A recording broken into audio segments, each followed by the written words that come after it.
Бушевала метель, становилось темно, хлопья снежные будто бы в танце кружились. В теплом доме покой. Птица билась в окно, чтобы добрые люди ее приютили. Поднимались уставшие крылья с трудом, от окошка сердитый отбрасывал ветер. Человек согласился принять птицу в дом.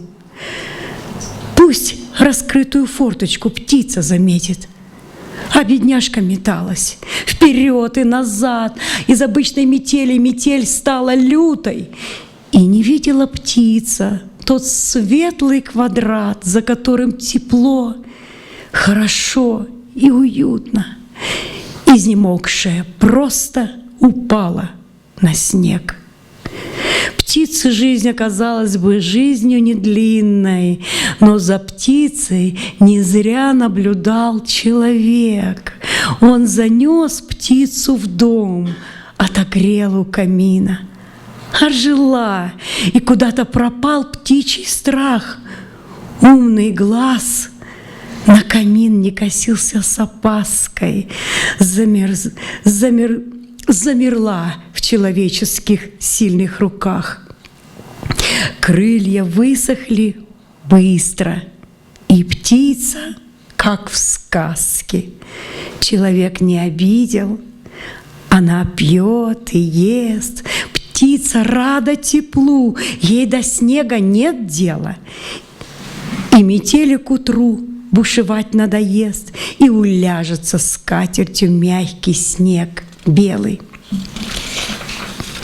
Птица спит, человек так доволен собой, и помог, и пригрел, и отпустит живую. Вдруг пронзила сердечная острая боль.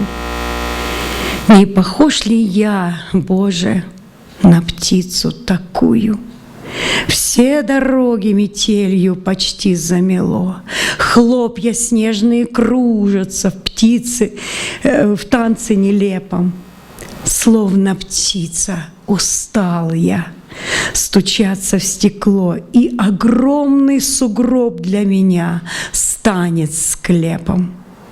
Много лет я тепла и покоя ищу, но напрасно сражаюсь со снежной пылью, замерзаю почти, на снегу трепещу.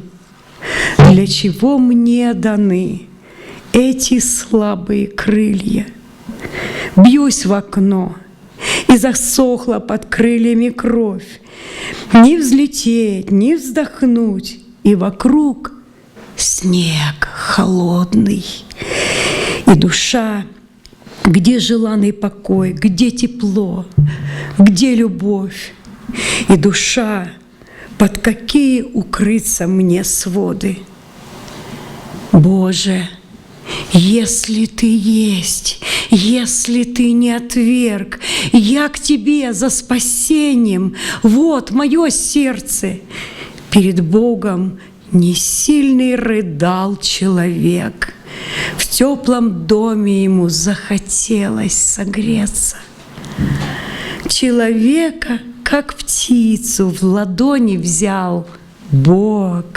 Человека простил, человека утешил, человека согрел, человеку помог. И обрел человек у камина надежду. Человека склоненного счастье нашло, от обилия милости Божьей приемлет. Человеку спокойно и очень тепло, а спасенная птица с ним рядышком дремлет. Аминь.